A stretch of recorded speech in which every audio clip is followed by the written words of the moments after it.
sanctifié, que ton règne vienne, que ta volonté soit faite sur la terre comme au ciel. Donne-nous aujourd'hui notre pain quotidien. Pardonne-nous nos fautes comme nous les pardonnons à ceux qui nous ont offensés. Ne nous laisse pas tomber dans la tentation, mais délivre-nous du mal, car c'est à toi qu'appartiennent le règne, la puissance et la gloire au siècle des siècles. Amen.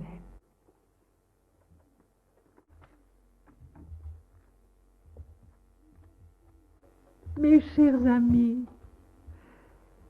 nous voici réunis pour la dernière fois ici avant la fin de l'année, et je souhaite que pour nous tous cette soirée soit heureuse, bienfaisante et utile à plus d'un titre.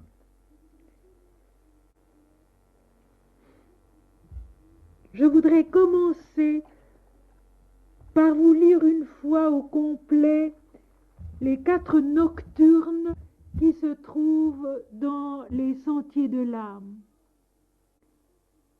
Tout est bleu, tout est pur, augural, apaisé. Les sommets et le ciel que la brume égalise résolvent leur splendeur dans le profond baiser du songe universel que mon cœur réalise. Le lac est immobile et riant de clarté. Absorbant l'air et l'eau dans une même étreinte, mon esprit, lourd du jeu confus des entités, se résorbe lui-même en leur fictive empreinte. Tout meurt et tout existe. Un palpable frisson trahit la fleur pâlie et la couleur éteinte. Et l'ombre n'est alors qu'un suprême unisson dans l'heure essentielle où l'extase est atteinte.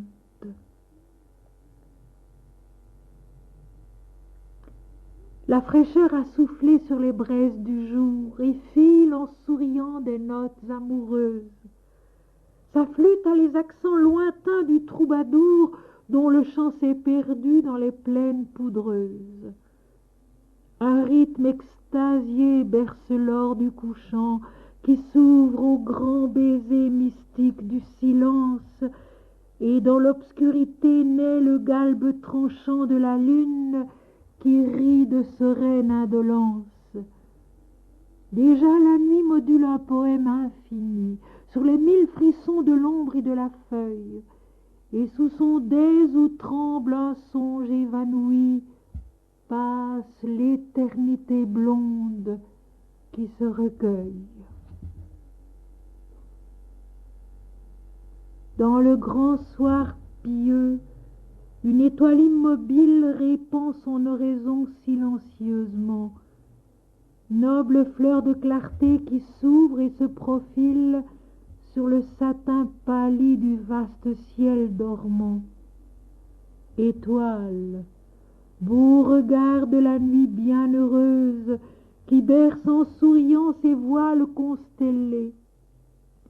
C'est vers toi que se tend ma ferveur amoureuse, vers toi que rit la paix de mes rêves scellés. Je m'attarde souvent quand l'ombre s'est assise sur les débris lassés du jour évanoui, dans un sentier perdu, comme au fond d'une église, pour écouter la voix de ton hymne ébloui. Je m'abreuve au long flot de ta splendeur sereine, je recueille l'accord de tes 1000 rayons, et j'engage mon cœur en ton ardente arène qui creuse jusqu'à moi de lumineux sillons. Alors, l'universel effleure ma pensée, l'embrasant au toucher de son vivant tison, et mon âme l'autel de son astre enlacé connaît la volupté d'un total unisson. Grand vol silencieux de l'extase nocturne, immatérialité lucide et taciturne, élan démesuré dans l'immobilité, souffle inouï, résout dans sa tranquillité. J'essuie ta splendeur, ô nuit harmonieuse, et dans l'essor errant de sa course joyeuse, mon âme s'est ouverte à ton immensité, comme une fleur vivante au feu de son été.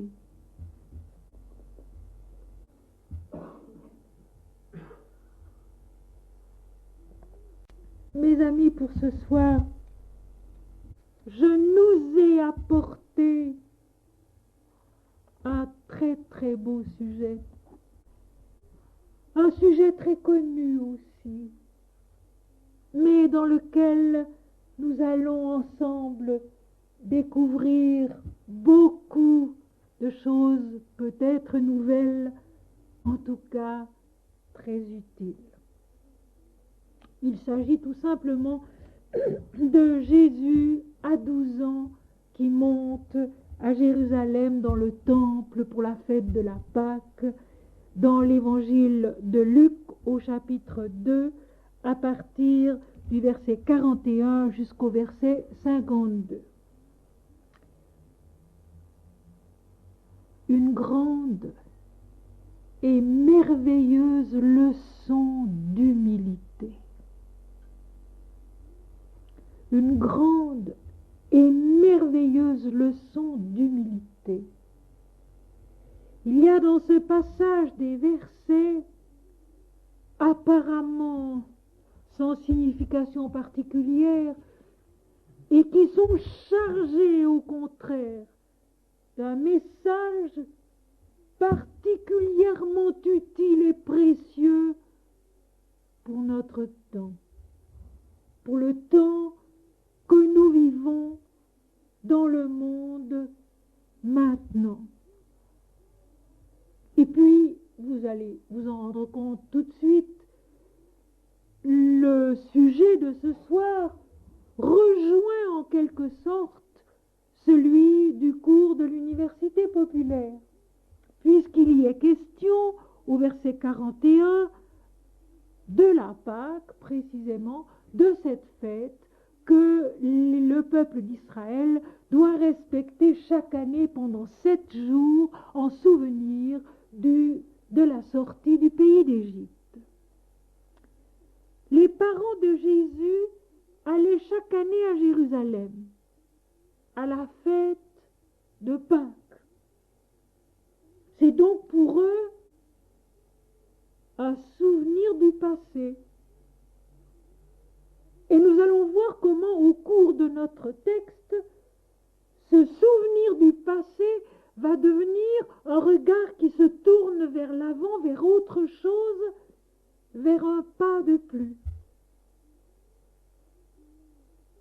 Nous avons vu, pendant nos 2 premiers cours à l'université, que Jacob, devenu Israël, fonde une grande famille. Et que cette grande famille, à un moment donné, est amenée à se rendre en Égypte pour échapper à la mort causée par la famine qui règne dans ce temps-là. Joseph, le fils cadet de Jacob avant Benjamin, était allé en Égypte, il avait été vendu par ses frères, il était allé en Égypte où il était devenu le gouverneur. Et grâce à lui, à sa compréhension d'un songe, l'Égypte avait des réserves de blé et de nourriture. Et c'est pourquoi Jacob, avec ses 12 fils et toute sa grande famille, est allé en Égypte. Et puis, en Égypte, le peuple d'Israël s'est multiplié, s'est fortifié sur le plan matériel, sur le plan humain, sur sont la base de l'homme et de la méditation, le physique, le vital et le mental. Et maintenant, longtemps après, Marie et Joseph, les parents de Jésus qui est né sur la terre, s'en vont eux aussi, conformément à l'ordre de l'Éternel, fêter les séjours de la Pâque juive en souvenir de la sortie du pays d'Égypte. Cette sortie du pays d'Égypte, dont nous avons compris qu'elle est un premier pas hors de la servitude totale de notre pensée, de notre vie, de notre âme, à la domination du moi individuel, de l'ego. Parce que, mes amis, nous ne connaissons ici-bas qu'une seule servitude. C'est celle au moi-je. On peut être en prison, on peut être malade, on peut être handicapé de toutes sortes de manières, on est libre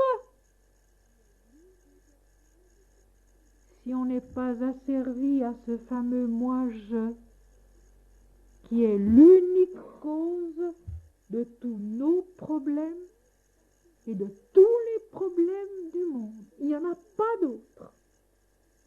Je le répète sans cesse parce que c'est toujours vrai et que c'est seulement cela qui est vrai. La cause de nos peines, la cause des souffrances du monde, c'est l'égoïsme. Il n'y en a pas d'autre.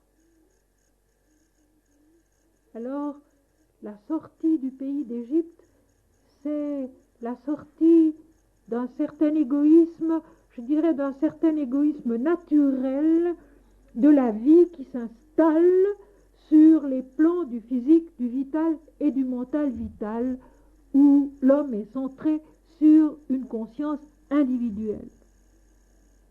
Mais l'Éternel a bien donné l'ordre de célébrer chaque année,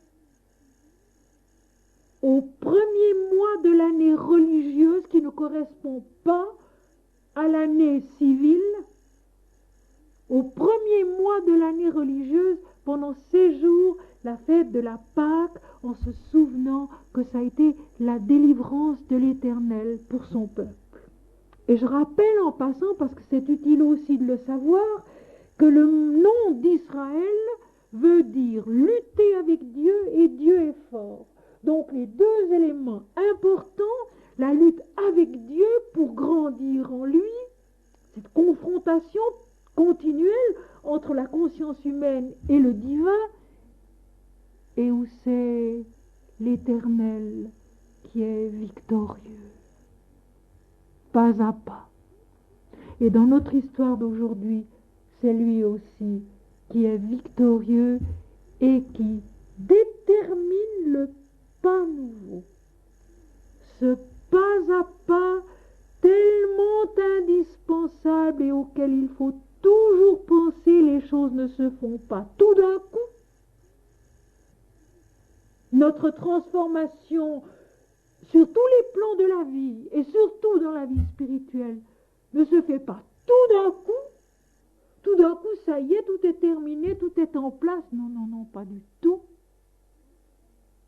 C'est pas à pas, lentement, patiemment, que le travail se fait en nous, que Dieu détermine une compréhension nouvelle, un regard nouveau qui se tourne ailleurs, plus haut, dans la vérité de l'Esprit, dans la vérité de Dieu lui-même.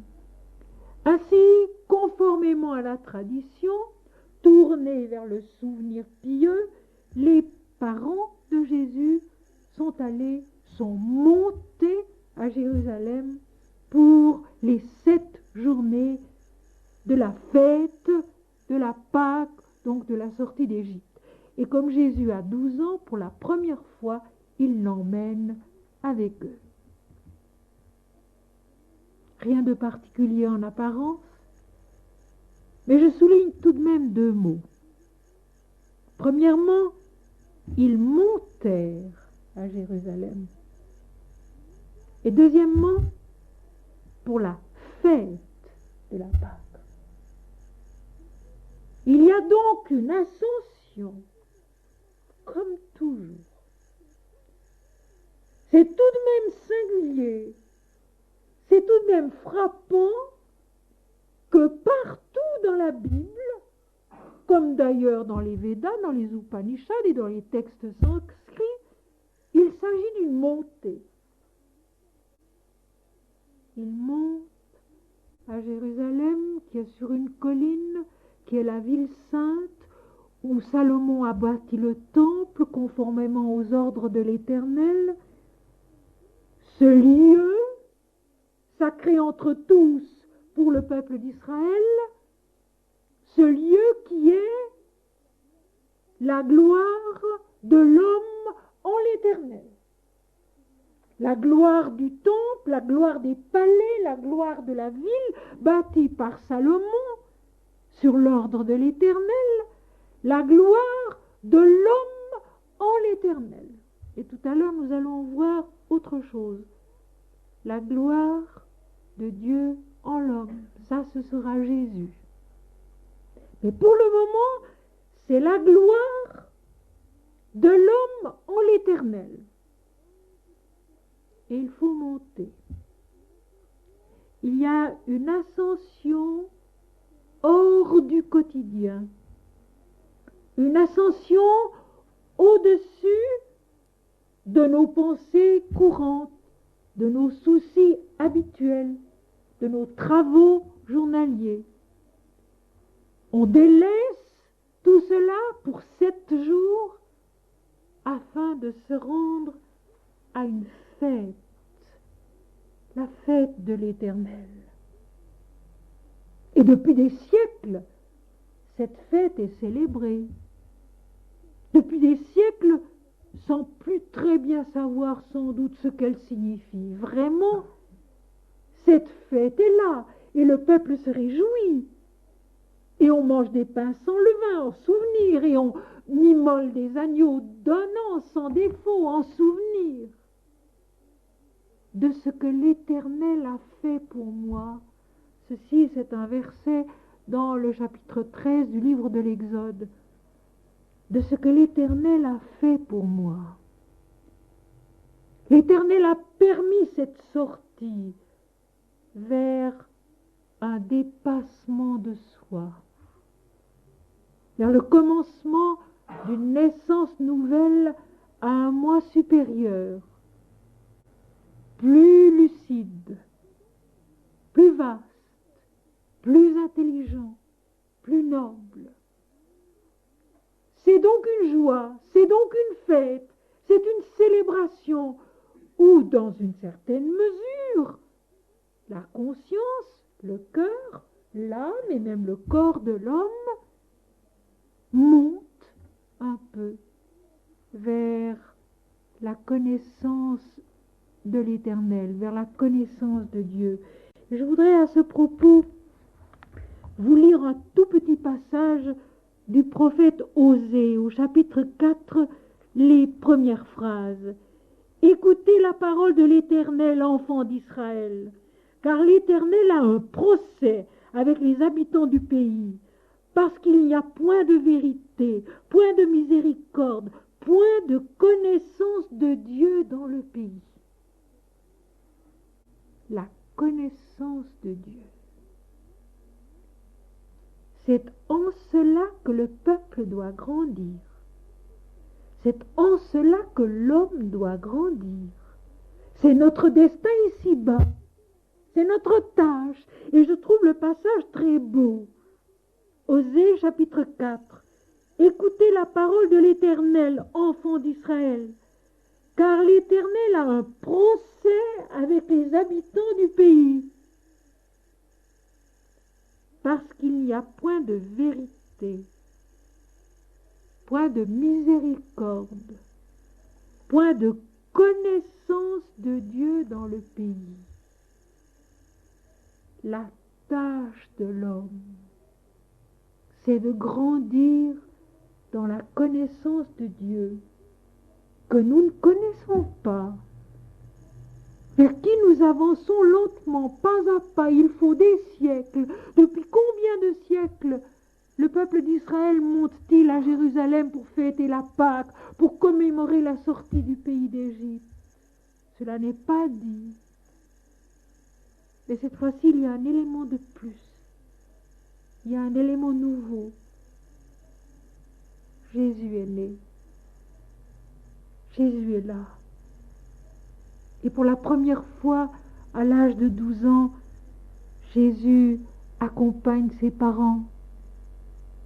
Et Jésus, qu'est-ce que c'est d'autre que la connaissance de Dieu en l'homme, que la connaissance de Dieu dans le pays. Nous retrouvons admirablement la parole si belle du prophète Osée. Donc l'ascension, le dépassement de soi, et puis la joie de la fête, du souvenir reconnaissant, du souvenir qui doit être en même temps une nostalgie, la nostalgie d'un nouveau passage, la nostalgie d'un nouveau départ. Lorsque Jésus fut âgé de 12 ans, ils y montèrent selon la coutume de la fête. C'est la seule phrase qui est consacrée à ce fait pourtant important de Jésus, enfant à 12 ans, qui accompagne pour la première fois ses parents dans le respect de cette habitude, de cette tradition, de cette célébration de la Pâque. Lorsqu'il fut âgé de 12 ans, ils y montèrent selon la coutume. Et Jésus, sans autre explication, monte avec ses parents. Et de la fête elle-même, il n'est rien dit, car la phrase suivante c'est ceci: puis, quand les jours furent écoulés et qu'ils s'en retournèrent, l'enfant Jésus resta à Jérusalem. Son père et sa mère ne s'en aperçurent pas. Évidemment, j'ai une grande habitude de scruter les textes, un grand plaisir à remarquer tout ce qui peut être remarqué. Et je remarque d'une manière importante qu'il n'est rien dit de la fête elle-même de Jésus à Jérusalem, qu'il voyait probablement pour la première fois, du temple qu'il voyait probablement pour la première fois, de cette célébration avec ses parents. Il n'en est absolument rien dit. C'est déjà dépassé. C'est déjà dépassé. La fête tournée vers le souvenir, vers le passé, va devenir, par l'intervention de Dieu lui-même, autre chose.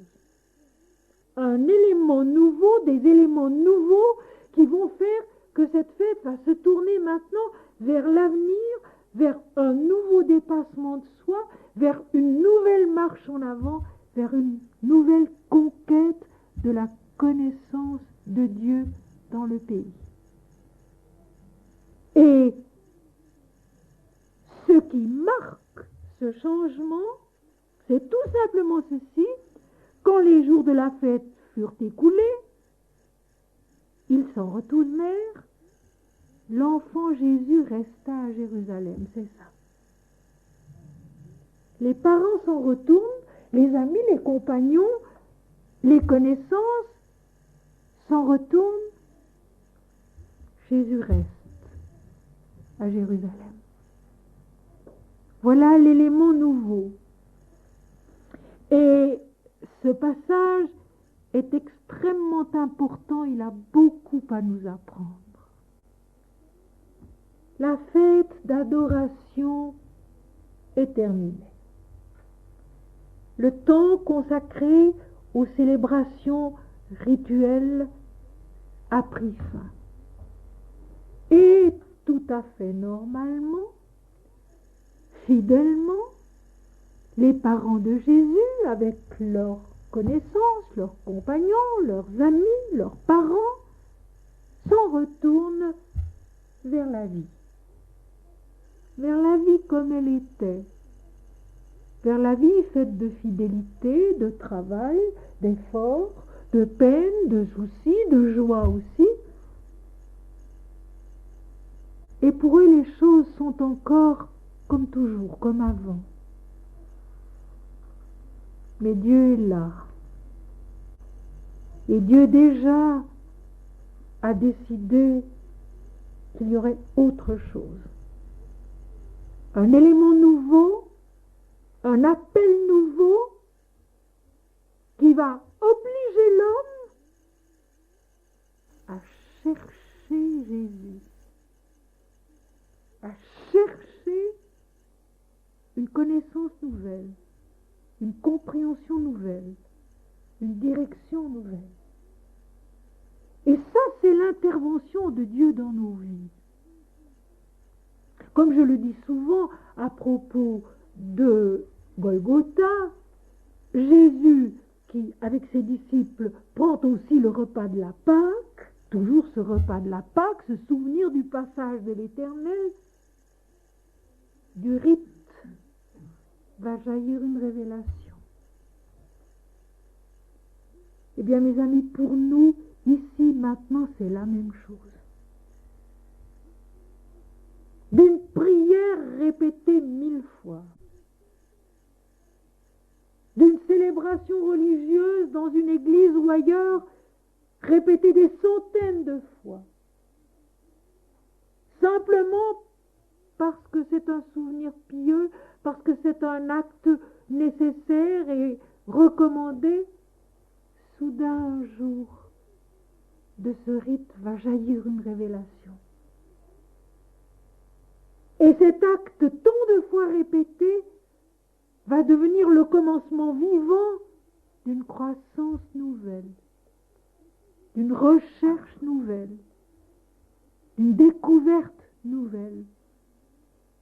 Et si je dis que le texte de ce soir est une merveilleuse et grande leçon d'humilité, c'est à cause de l'attitude des parents de Jésus, qui est admirable et que je crois on ne remarque en général pas, on lit simplement les textes, c'est une succession de faits, non. C'est une succession d'états de conscience qui vont monter de nouveau à Jérusalem pour y chercher cette fois-ci autre chose. Donc quand les jours furent écoulés et qu'ils s'en retournèrent, l'enfant Jésus resta à Jérusalem. Jésus, c'est l'âme unique du monde. Jésus, c'est l'âme toute pénétrante de toutes les créatures, de tous les hommes, de tous les univers. Sa place est à Jérusalem, la ville sainte, le sommet d'adoration humaine connu à ce moment-là. Il n'est pas de retourner tout de suite au quotidien.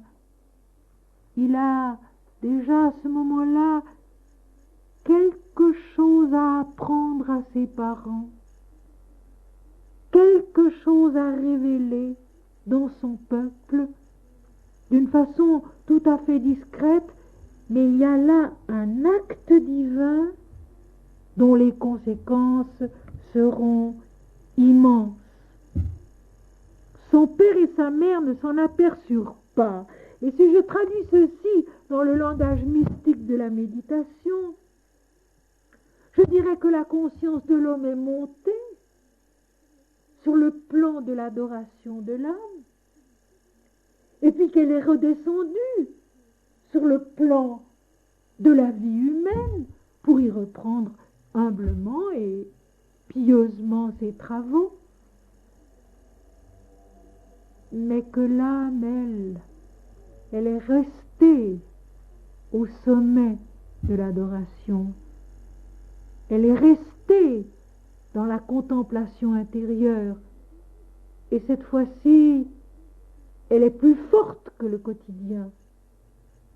Parce que c'est Jésus qui est là. Que c'est Jésus qui reste dans le temple à Jérusalem.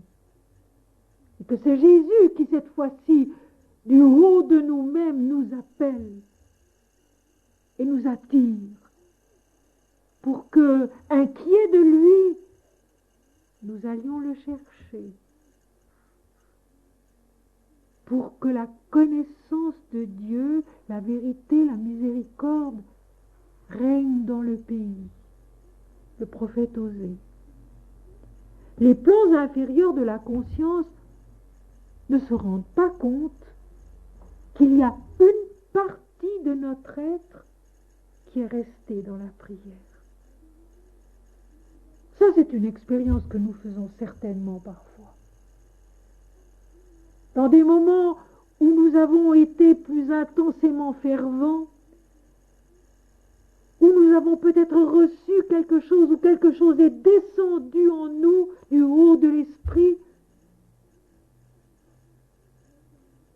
notre corps, notre vie terrestre, notre mental humain retourne à ses occupations, mais quelque chose en nous est resté dans la prière, est resté dans l'adoration, est resté dans la contemplation et va chercher à nous attirer à soi pour que, en effet, l'être entier monte vers sa vraie réalisation qui est la connaissance de Dieu. Mes amis, essayons d'en prendre profondément conscience. L'homme sur la terre n'a qu'une seule tâche. L'homme sur la terre n'a qu'un seul rôle. L'homme sur la terre n'a qu'un seul devoir, au travers de tous les autres devoirs qu'il ne doit pas renier, pas négliger, c'est sûr. Mais cet unique devoir, c'est de chercher à connaître Dieu. Et par là, à chercher à se connaître lui-même tel qu'il est vraiment. Non pas une bête brute comme il est souvent. Non pas un calculateur égoïste comme il est souvent. Non pas un être intéressé comme il est souvent. Mais une conscience faite de lumière, née de la lumière, et dont la seule raison d'être ici-bas, c'est de grandir, de monter dans la connaissance de Dieu. L'enfant Jésus est resté à Jérusalem. C'est le fait nouveau qui vient de Dieu et non pas de l'homme. Et pour le moment, les plans inférieurs de la conscience et de la vie ne s'en aperçoivent pas. Croyant qu'il était avec leurs compagnons de voyage, ils firent une journée de chemin et le cherchèrent parmi leurs parents et leurs connaissances. Ce verset 44 contient un monde d'instructions pour nous. En apparence, c'est simplement un fait. Croyant qu'il était avec leurs compagnons de voyage, ils firent une journée de chemin et le cherchèrent parmi leurs parents et leurs connaissances. Mais en réalité, il y a beaucoup plus que cela. Quelque chose d'immense. Et comme toujours, il faut essayer de faire le tableau complet. On l'oublie en général. Qu'on lise un texte sacré, qu'on lise un livre, qu'on lise un poème, on oublie de penser au tout. Qui est Marie? Qui est Jésus? Marie a reçu la visite de l'archange Gabriel, qui est venu lui dire: je te salue, toi qui es bénie entre toutes les femmes. L'Esprit du Seigneur te couvrira de son ombre et tu enfanteras un fils qui se nommera Jésus et qui sera le Fils de Dieu.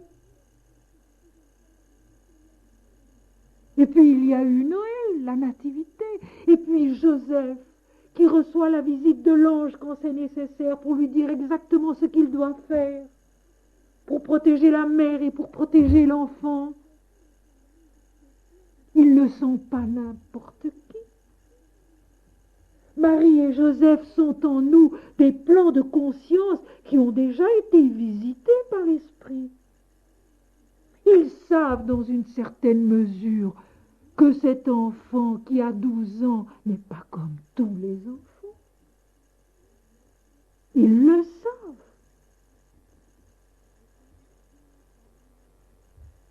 Leur façon de réagir là est un exemple, à mon avis, insurpassablement merveilleux d'humilité.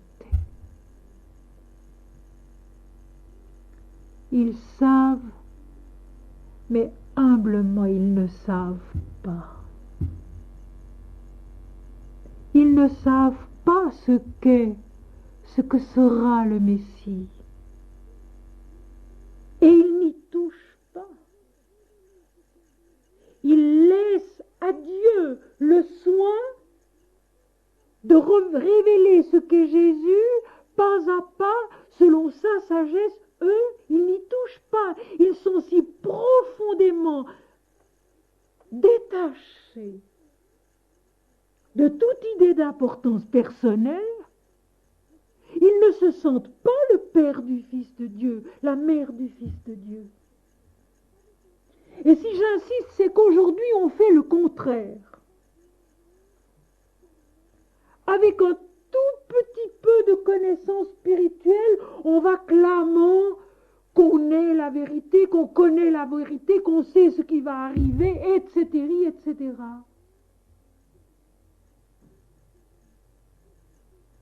Marie et Joseph, pourtant dûment avertis, instruits par l'archange, par l'ange, par Dieu, ne savent pas.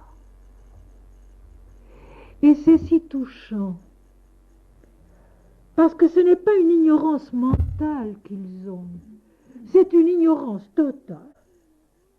Ni leur corps, ni leur vie, ni leur intelligence humaine, ni même leur esprit et leur âme ne pensent à quoi que ce soit d'autre que d'élever cet enfant dans la tradition d'Israël, pieusement, honnêtement, mais sans le prôner comme étant un fils de l'esprit.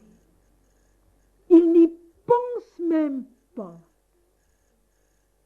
Ils ne s'aperçoivent pas qu'il n'est pas avec eux.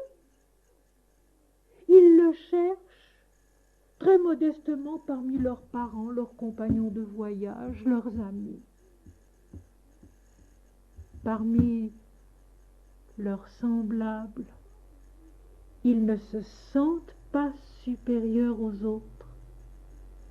Et ils ne font pas de Jésus quelque chose d'extraordinaire, d'exceptionnel, de supérieur aux autres. Pour eux, il est un enfant qu'ils ont perdu. C'est tout. Et je trouve cela merveilleux. Si profondément vrai, si profondément touchant. Et pour notre époque d'exaltation mystique, spirituelle, où on recherche les expériences et les choses exceptionnelles, une leçon magistrale. Joseph et Marie qui savent qui est Jésus, dans le souci quotidien du travail de l'éducation de l'enfant, l'ont complètement oublié. Pour eux, il est l'enfant.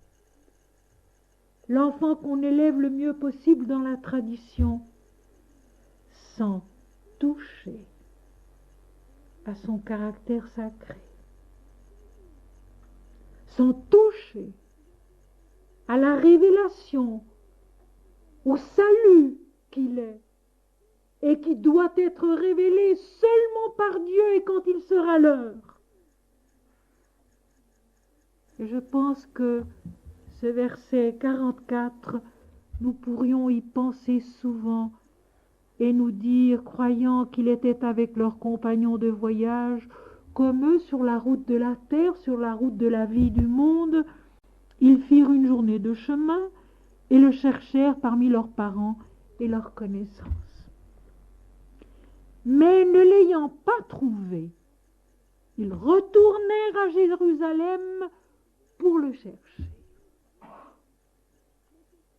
Faites historique si on veut, faites concret si on veut, mais faites spirituel avant tout. Ils le cherchent trop bas, au niveau de leurs semblables, au niveau d'eux-mêmes, et ils ne le trouvent pas. Ils le cherchent trop bas, et ils ne le trouvent pas. Ça nous arrive aussi, n'est-ce pas, de chercher Dieu trop bas, de chercher le Christ trop bas, trop à notre niveau, trop semblable à nous, à nos compagnons de voyage. Et alors il nous faut remonter vers le lieu du culte, vers la gloire de l'Éternel, à Jérusalem, la ville sainte, pour chercher Jésus plus haut, pour chercher Jésus sur le chemin de cette connaissance divine qui est notre tâche ici-bas, la belle parole du prophète Osée. Car, dit l'Éternel, j'ai un procès avec ce peuple, j'ai un procès avec ce peuple, il n'y a en lui ni vérité, ni miséricorde, ni connaissance de Dieu. Remontez vers Jérusalem pour rechercher l'enfant perdu, le chercher à un autre niveau, sur un autre plan.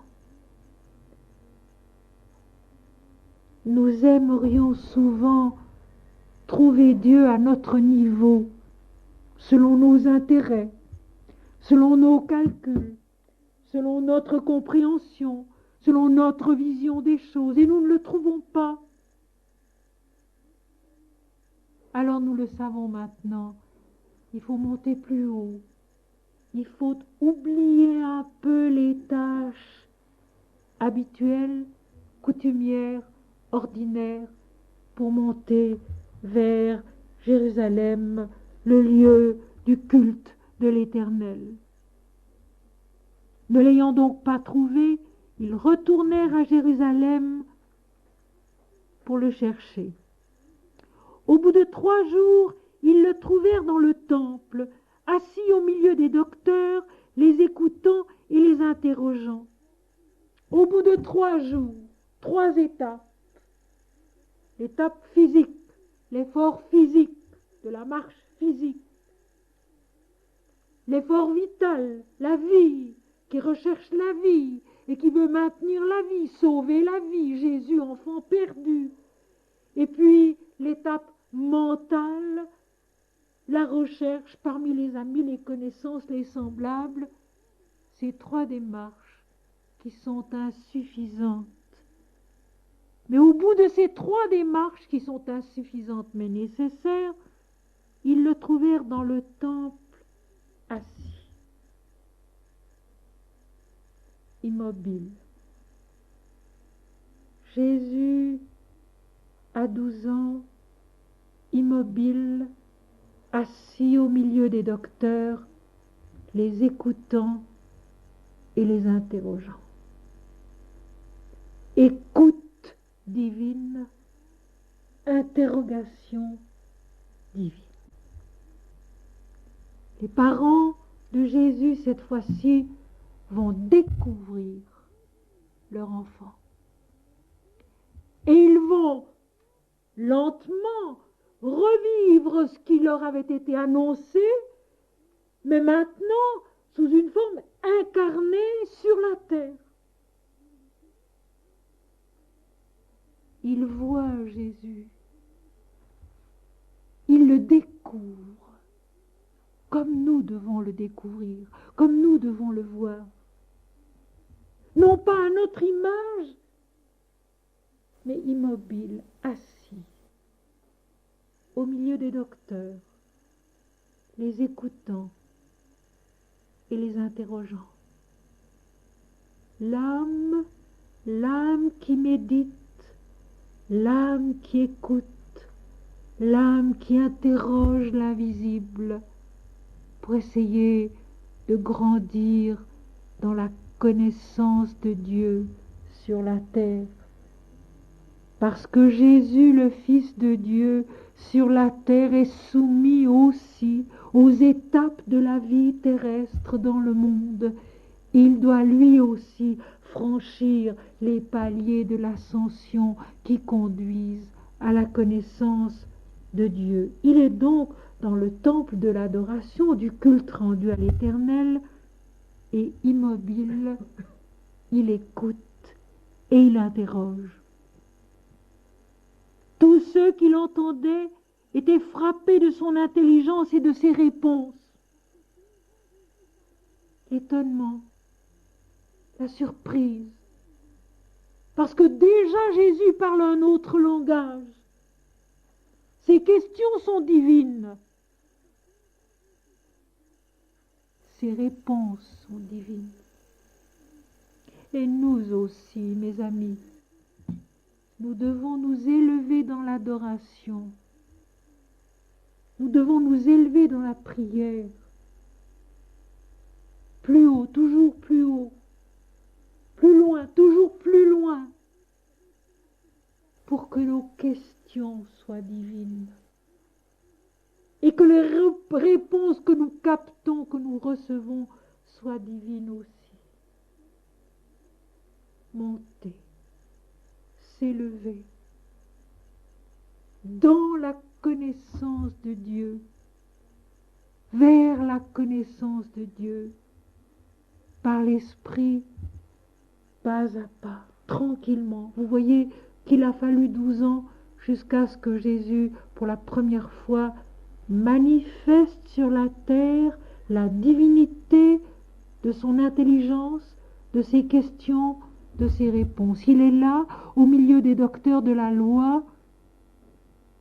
Il est assis, il est immobile et il médite.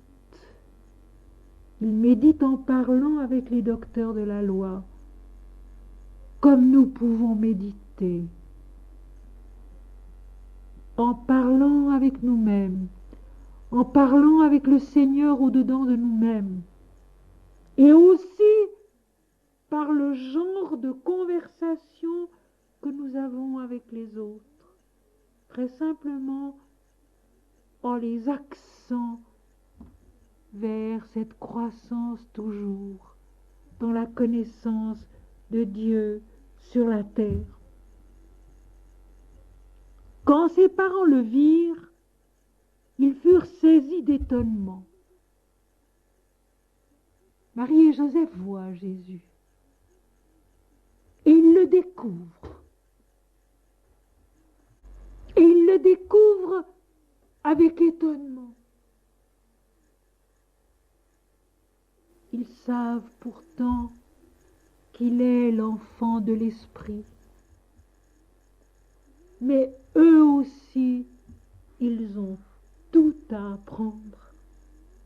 Et voilà une phrase qui nous apprend que la révélation de Dieu en l'homme, que la révélation de Dieu sur la terre est toujours tout autre chose que ce que nous prévoir et imaginer.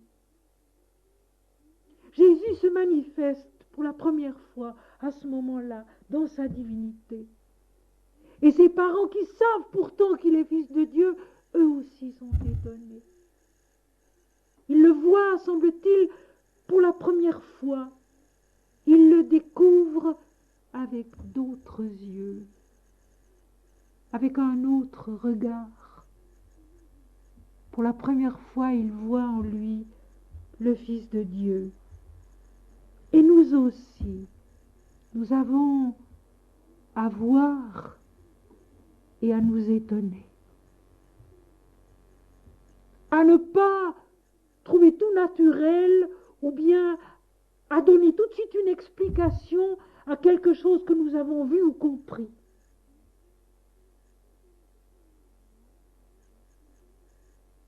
Nous ne comprenons jamais tout de suite, mais lentement et longtemps après, souvent. Là, Marie et Joseph appréhendent quelque chose. Ils voient leur fils et ils s'étonnent.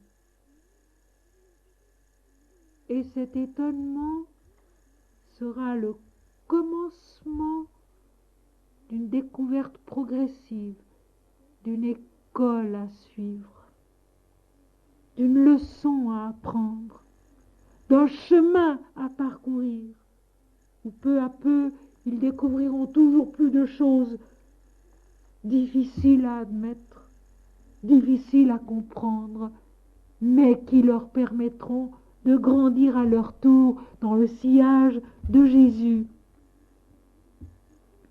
Ils le voient, ils le découvrent, ils sont saisis d'étonnement, ils sont sortis de l'ordinaire, ils sont sortis de la tradition. Comme dans l'histoire de Kunti, Dieu a frappé, Dieu est venu, Dieu a agi, et il détermine maintenant une croissance nouvelle, un développement nouveau, une démarche inconnue. Et sa mère lui dit, mon enfant, pourquoi tu agis de la sorte avec nous? Voici ton père et moi, nous te cherchions avec angoisse. Bien sûr que la femme, la mère en Marie, a cherché son enfant avec angoisse. Mais si l'on va plus profondément, et si l'on pense à la phrase du prophète Osée,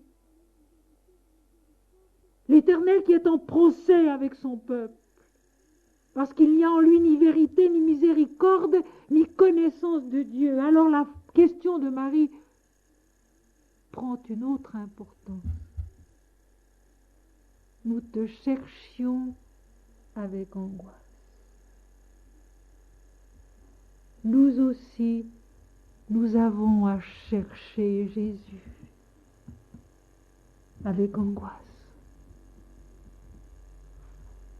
avec souffrance, parce que nous ne le connaissons pas, parce que nous ne le comprenons pas, parce qu'il est en nous et que nous ne le voyons pas là où il est.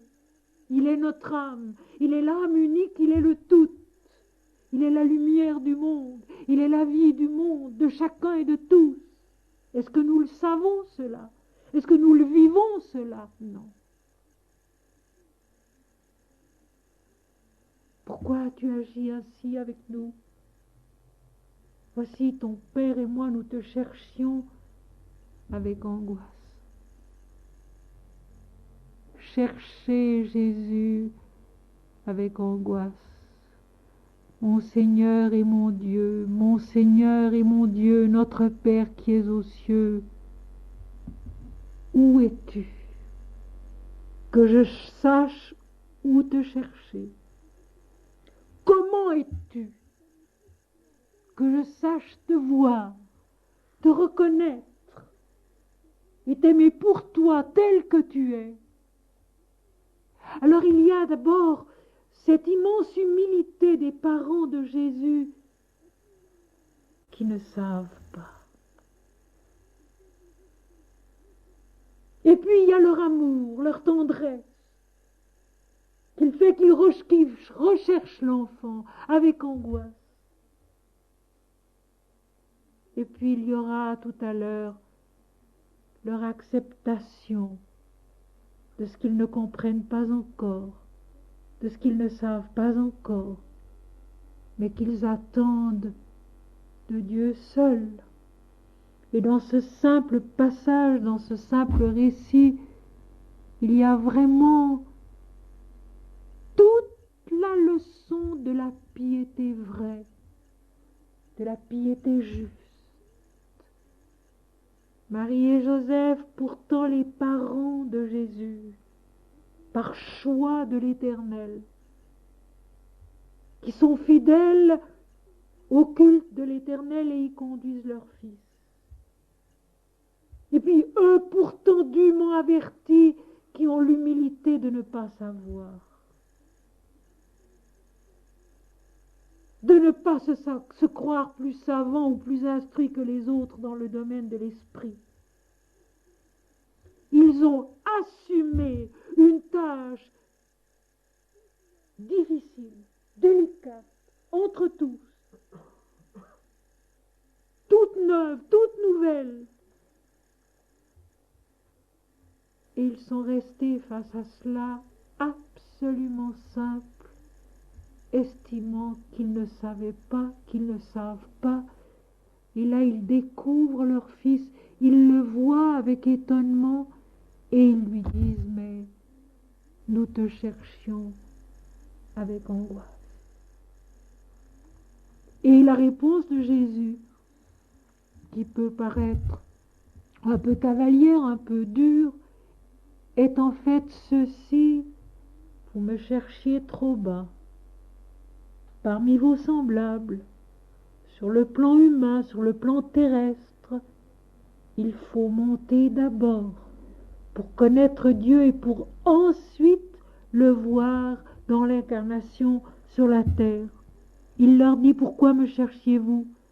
Ne saviez-vous pas qu'il faut que je m'occupe des affaires de mon Père? Notre âme, qui est Jésus, de quoi doit-elle s'occuper? De l'esprit, de la lumière, de la sainteté, de la vérité, de la miséricorde, de la connaissance de Dieu dans le pays. La place de Jésus, même sur terre, même un homme comme nous, même un enfant comme nous, la place de Jésus, elle est en Dieu. Elle est dans ces affaires de son Père qui sont le travail de notre âme.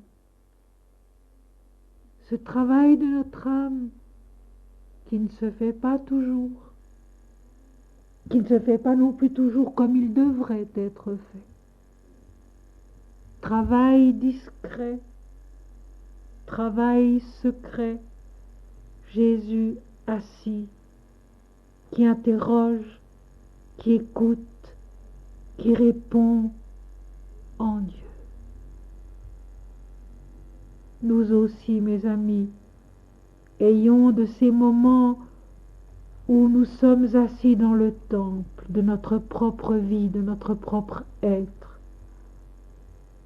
et où, immobiles, nous écoutons, nous interrogeons, nous répondons selon l'Esprit,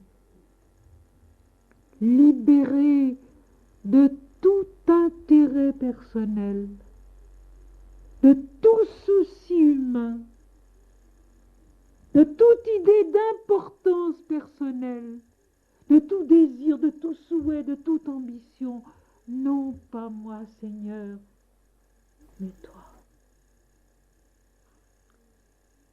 Moment béni où en l'homme, c'est Dieu qui parle, c'est Dieu qui est, c'est Dieu qui fait. Pourquoi me cherchiez-vous? Plus tard, il le dira, je suis avec vous tous les jours jusqu'à la fin du monde. Et j'en reviens à cette admirable parole de Mahananda Mahi peu avant sa mort, qui expliquait Ma, c'est l'Atman, l'âme unique, et Moy veut dire tout pénétrant. Donc Moy, c'est l'âme unique toute pénétrante. Eh bien Jésus est cette âme unique toute pénétrante. La vie de tous et de chacun. Pourquoi me cherchiez-vous? Je suis là, je suis en vous, je suis avec vous, toujours et partout. Ne saviez-vous pas qu'il faut que je m'occupe des affaires de mon Père? Si Dieu en nous, si la Mère divine en nous, si l'âme unique en nous ne s'occupait pas des affaires du Père, qui s'en occuperait?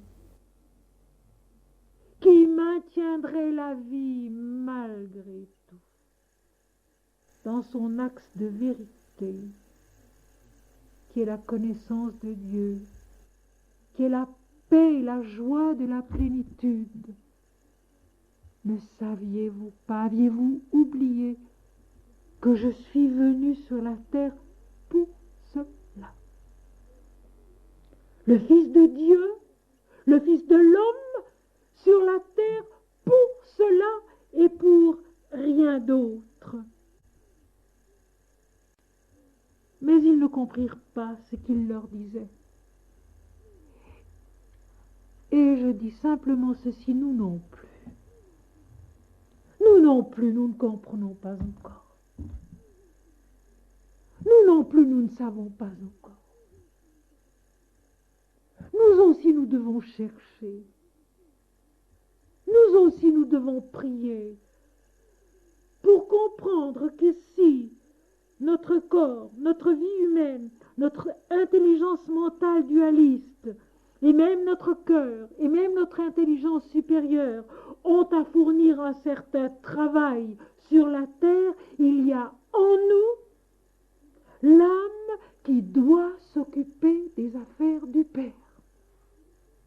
Et ne pas se laisser envahir par les soucis du siècle. Et ne pas se laisser troubler, fausser, obscurcir par des explications pseudo-religieuses, pseudo-spirituelles, pseudo-mystiques qui ne font qu'embrouiller, troubler notre marche en avant que le Père seul doit déterminer. Et rappelons-nous ici la sagesse et l'humilité de Joseph et de Marie, qui ne touchent pas à la vie de leur enfant, dont ils savent pourtant qui il est.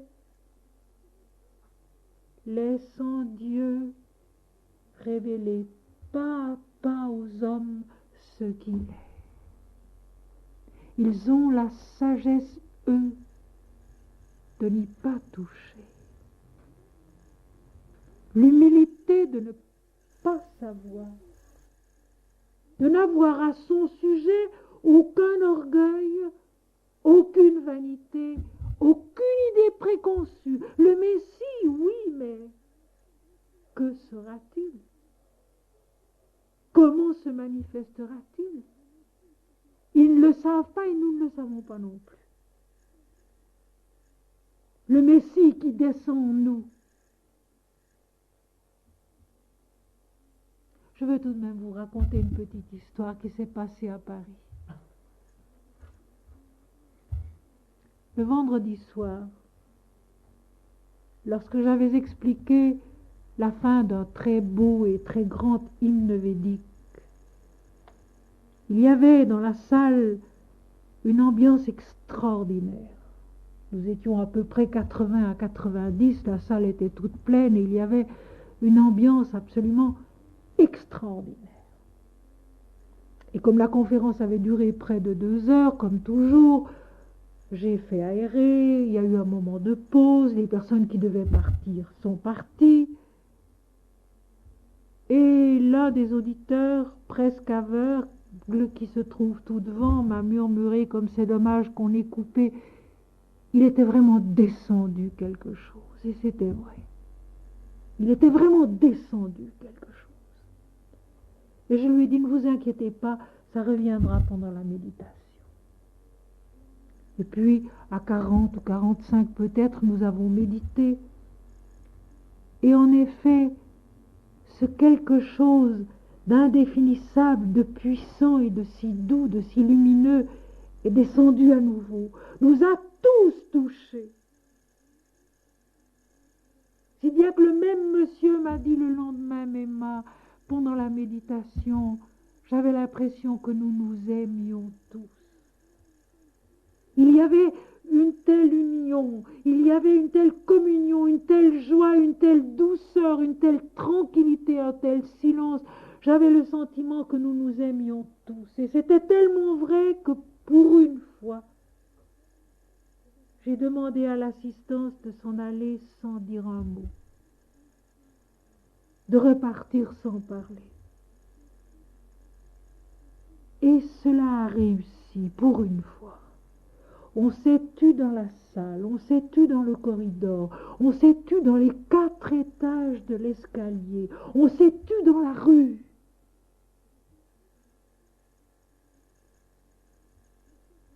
Quelque chose était descendu. Du haut du ciel, de la part du Seigneur, qui fait son chemin en nous à présent. Nous non plus, nous ne savons pas quoi. Nous non plus, nous ne savons pas quoi. Mais ce quelque chose est descendu et il s'est installé en nous. Et selon la sagesse et la patience du Seigneur, ce quelque chose progressera, sera une graine qui deviendra une fleur, qui deviendra un fruit. Et cela, nous l'avons retrouvé le dimanche, où nous étions dans une salle de théâtre de 900 places, et nous étions à peine 60. Et au lieu de nous sentir perdus au milieu d'un espace trop grand, au contraire, l'espace tout entier était rempli de cela que nous ne savions pas. Et il y avait une telle paix, et il y avait une telle joie. Et nous non plus. Nous ne savions pas vraiment. Et nous non plus, nous n'avons pas tellement compris. Mais nous l'avons emporté avec nous. Et ce quelque chose peut continuer à grandir avec nous. C'est cela, grandir dans la connaissance de Dieu, par la connaissance de Dieu. Mais ils ne comprirent pas ce qu'il leur disait. Et puis, il descendit avec eux pour aller à Nazareth et il leur était soumis. Le moment de grâce est passé. Et Jésus lui-même, l'âme elle-même, descend dans la vie de tous les jours, sur les plans inférieurs du travail, de l'effort, de la prière, de la piété, de la fidélité, à Nazareth. Et il leur était soumis à la vie d'ici-bas, que lui aussi doit vivre dans sa totalité. Mais sa mère gardait toutes ces choses dans son cœur. Se taire et garder pour grandir. Se taire et garder pour grandir. Marie garde toutes ces choses dans son cœur. Elle n'a pas compris, elle ne sait pas très bien. Elle aussi vit pas à pas la révélation de Dieu en elle. La révélation de Dieu en Jésus. La révélation de Dieu en Joseph. La révélation de Dieu en Israël. La lutte avec Dieu, la victoire de Dieu en l'homme. Elle la vit pas à pas, sans bien comprendre, sans bien savoir. Je disais aussi une chose à Paris que je veux répéter ici parce qu'elle est juste et elle est bonne. pour savoir faire la différence entre les faux écrits mystiques et spirituels et les textes sacrés, il n'y en a d'abord pas beaucoup, eh bien, il y a un test qui est infaillible. Les textes sacrés ne nous promettent rien. Si ce n'est la mort à soi. Les textes sacrés ne nous promettent rien. Jésus n'a rien promis. Ne saviez-vous pas que je dois m'occuper des affaires de mon Père? Ne saviez-vous pas que l'âme doit s'occuper de Dieu, de la connaissance de Dieu en l'homme dans le pays? Et Marie ne comprend pas, et Joseph ne comprend pas, ils ne savent pas, il ne leur a rien été promis.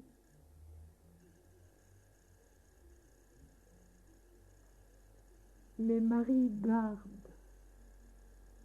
garde en son cœur, et elle se tait, pour grandir elle aussi, pas à pas, dans la révélation silencieuse de la vérité. Et alors, le dernier verset de ce chapitre, qui est très connu, que je cite souvent, « Et Jésus croissait en sagesse, en stature et en grâce devant Dieu et devant les hommes. » Et cette croissance, mes amis, si nous savons compter, elle a duré 18 ans. Car de 12 ans à 30 ans, cela fait 18 ans.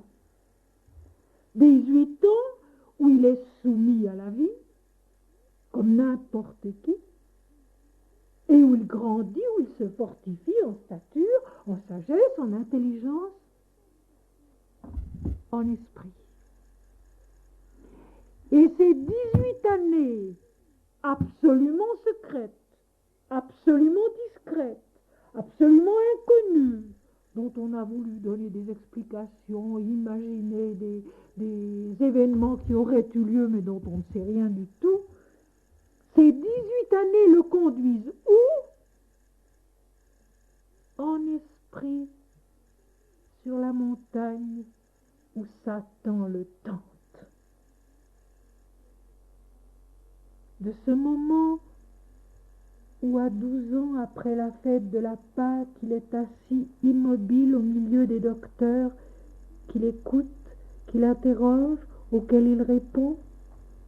Pendant 18 ans, il travaille auprès de son père et de sa mère, il a d'autres frères, il grandit, il est formé par l'esprit en secret, nous ne savons rien. Et puis, au chapitre 4 du même évangile, Jésus, rempli du Saint-Esprit, fut transporté dans le désert par l'Esprit. Et c'est là que le diable le tente. C'est 18 ans de soumission à la vie du monde. Simplement. Où Marie et Joseph, eux aussi, vivent dans l'humilité d'une ignorance, j'allais presque dire volontaire. L'humilité d'une ignorance volontaire. Ils ne veulent pas toucher à cette révélation qui appartient à Dieu et à leur Fils et à personne d'autre. Jésus est transporté, rempli du Saint-Esprit, est transporté en esprit sur la montagne où il est tenté par Satan.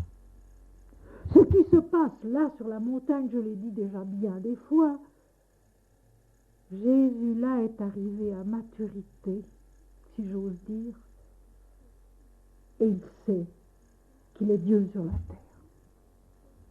Il sait qu'il est le Fils de Dieu, conçu de l'Esprit, et que jusque dans son corps, il est Dieu sur la terre. Il le sait. Et c'est l'instant suprême de la suprême tentation, où le moi individuel qui est Satan qui est l'ange déchu, Satan qui est lumineux, l'âme humaine, mais qui se prend à son propre jeu et qui se donne une importance individuelle, personnelle, séparé de son Créateur. Satan vient et lui dit, si tu t'inclines devant moi, tu seras le roi de la terre. C'est la question diabolique du moi moi individuel, lorsque notre conscience est tout près de savoir qu'elle est née de Dieu, faite de la lumière de l'Esprit et uniquement incarnée pour connaître sa réalité dans l'Esprit. Et alors vient l'ego qui voudrait encore la rappeler à soi et ramener au moi individuel ce qui appartient à Dieu seul, à l'éternel, à l'infini, à l'impersonnel. Mais Jésus a grandi en sagesse, en stature et en grâce devant Dieu et devant les hommes. Aussi, il est prêt et il a cette unique réponse. Tu connais l'Écriture. Tu aimeras le Seigneur ton Dieu de tout ton cœur, de toute ton âme et de toute ta pensée, et tu le serviras lui seul. Tu ne tenteras pas l'Éternel ton Dieu. Dieu est Dieu seul. Voilà l'histoire de Jésus à 12 ans dans le temple, qui aboutit à sa soumission pendant 18 ans à la vie des hommes sur la terre, et puis à la gloire intérieure de ce savoir Fils de Dieu, mais serviteur de Dieu et des hommes sur la terre, et rien d'autre, pour leur montrer le seul chemin de la vérité, qui est celui si merveilleusement énoncé par Jean-Baptiste au moment du baptême de Jésus près du Jourdain. Il faut qu'il croisse et que je diminue. Mes amis, tous les jours se répéter cela. Il faut qu'il croisse et que je diminue. Non pas moi, Seigneur, mais toi, en toutes choses, les plus petites comme les plus grandes, les plus insignifiantes comme les plus importantes. Et toute notre vie change, et tout notre être change, peu à peu transfiguré par la grâce et la lumière de l'Esprit Saint. Voilà, nous allons maintenant aérer un moment et puis nous passerons à la méditation. Dans l'introduction de mon exégèse spirituelle de la Bible, le Christ n'est pas une personne dans le temps. Son règne est par-delà les siècles, par-delà les frontières, l'éternité de la vie, la félicité immuable de l'invisible et le devenir divin de la création. L'an 1 de notre ère n'est pas le commencement de la rédemption. Celle-ci est sans origine ni fin. Elle relève de la nature même de l'existence en laquelle elle est l'accomplissement de la loi. La grâce est le don de l'être qui est révélation et sanctification, incarnation de la connaissance. Toute la Bible l'atteste, de sa première à sa dernière page. Elle est le message de l'espérance et de l'amour, la promesse de l'intelligence et de la résurrection spirituelle en l'homme, sans distinction de race ou de croyance, pour qu'il explore avec les yeux de l'âme et la vie dans la passion de la réalisation mystique. Le Christ reste le Christ, indépendamment de toute apparition sous une forme humaine. Il est toute la création, sa vie, sa révélation, sa résurrection à l'éternité, où il est lui-même immuable et immortel. Le Christ reste le Christ, indépendamment de toute apparition sous une forme humaine. Il est toute la création, sa vie, sa révélation, sa résurrection à l'éternité, où il est lui-même immuable et immortel.